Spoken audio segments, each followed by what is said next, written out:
Hello, I am Katrina Brittingham, and I am your business coach and navigator on your road to success.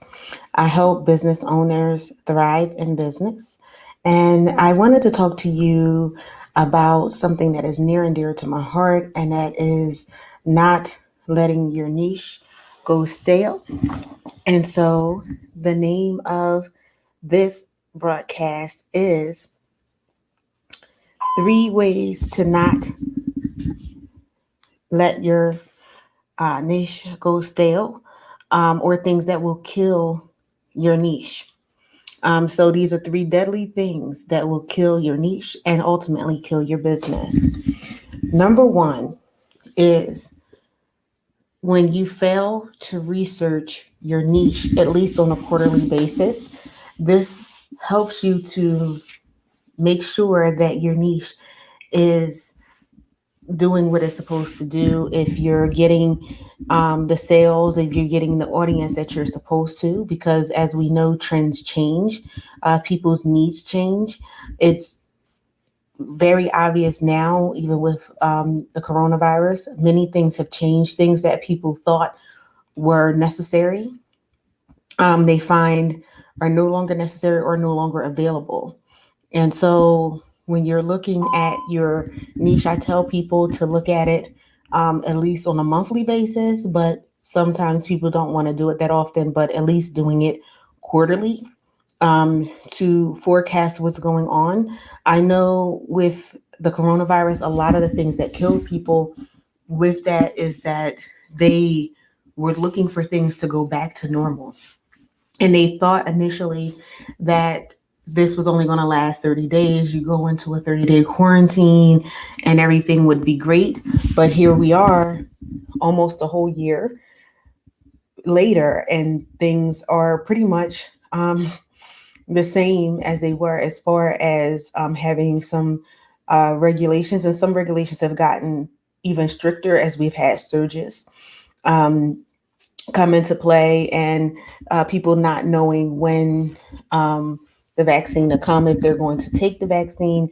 Different things are going on for the market. When we first started with quarantine, you could walk outside without having a mask on. Now, even when you're just outside taking a walk, you're supposed to have a mask on. So that affects how we do business greatly.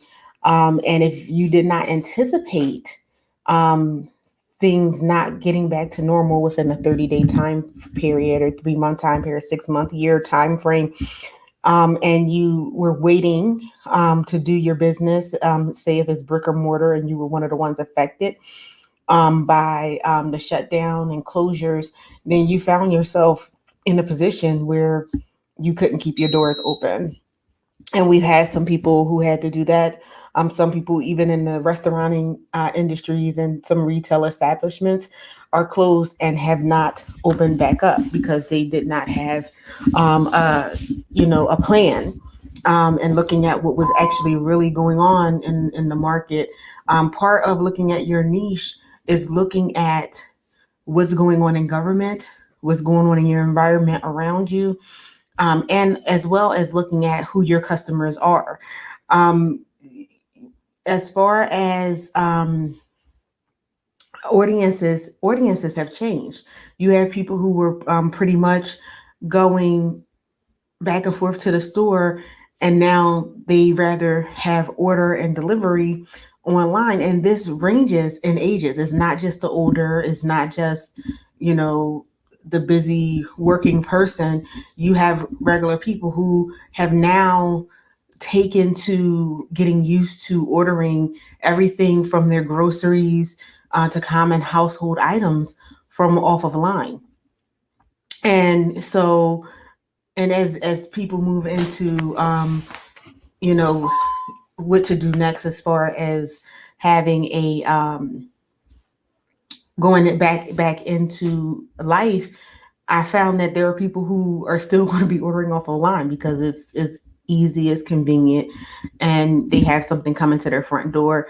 You have different places, particularly Amazon, who has same day shipping for some of your items. I had Amazon prior to that, but I even found myself doing a whole lot more online shopping for things that I needed as opposed to actually going to the brick and mortar stores.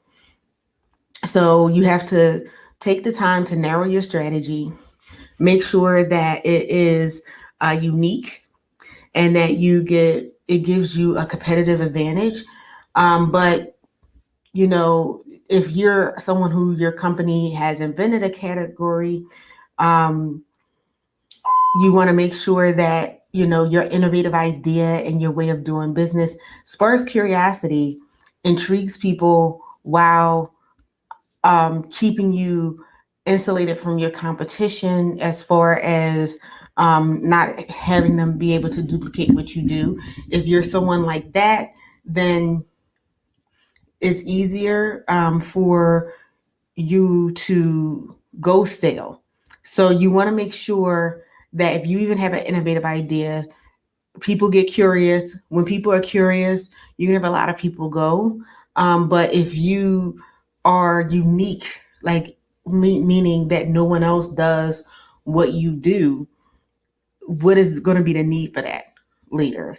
What is going to be the need for people to have your services? What's going to keep your niche from getting stale?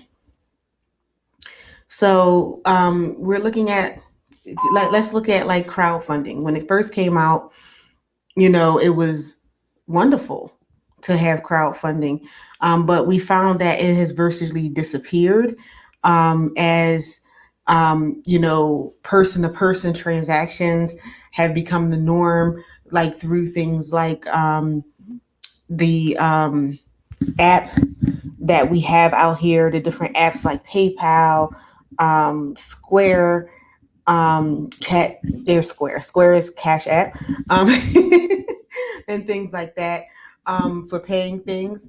um so is become the norm for people to pay people and for them to have transactions on that. Patreon is another one, and everything like that, where people make payments to people, make donations and everything like that through those forms.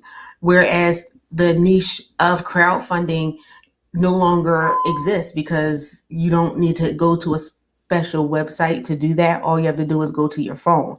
And so I don't know if the crowdfunding people was able to see beyond that to be able to adjust, and maybe now they are one of those payment platforms. I have to actually do a little research on that to find out. But some good ideas go to the root where is all the rage, on social media. But then something else better comes out, someone else, something that's more innovative or something. Even people who have been around and companies have been around a while will come up with an idea or blend an idea or merge with another company. And now the idea that you had now becomes obsolete. So doing your research and looking at the market, seeing where the trends are, seeing where things swing will help you to keep your niche fresh. And it'll help you to be able to adjust and to make some changes so that you can stay a competitor in the market.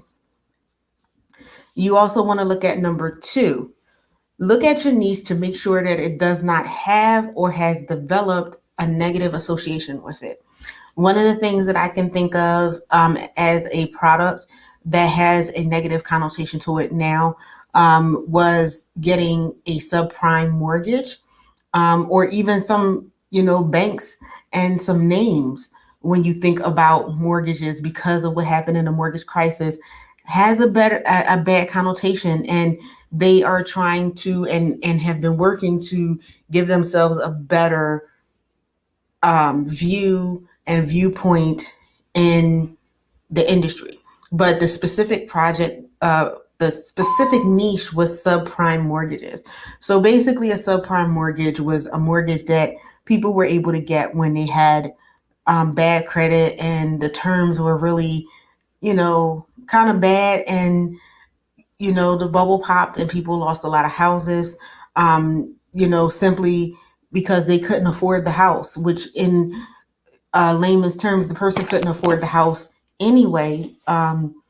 going in, and most of the times people who were selling them or providing them knew that people could not afford these houses or wouldn't be able to afford the terms, but they sold them anyway. And so it caused a lot of people to be homeless. And as we know, the government had to bail the mortgage industry out, so that um, you know, we wouldn't go bankrupt as a company, and everything like that. So we just wanted to make sure you want to take a time to look and see what's going on with your niche. You know, I'm just trying to think of another industry, which I can't right now, that has pretty much gone by way of dinosaur when it comes to recently, with what's going on with the coronavirus. We do know that we have some specialty restaurants. We have the hospitality industry that has been hit really hard with it. And its hospitality ranges from um, going to your local um, barista, your specialty coffee shops, or whatever, to hotel stays. You have less people going to hotel stays. And with that, you have the least amount of people, a lesser amount of people who are able to go to rooms, simply even for social distancing purposes and things like that. So you know, you just have to look at certain things with if it is within your wheelhouse to do so.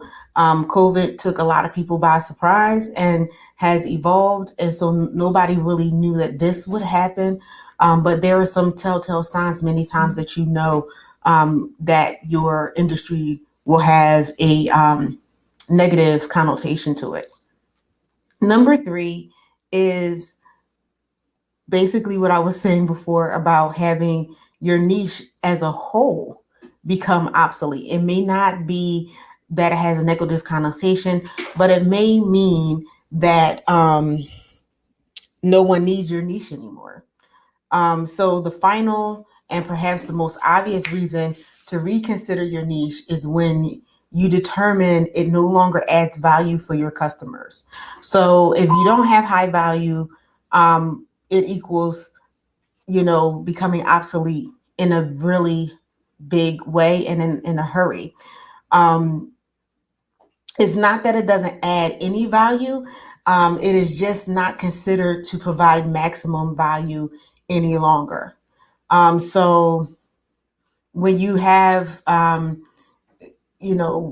horse drawn carriages, basically they have become obsolete as we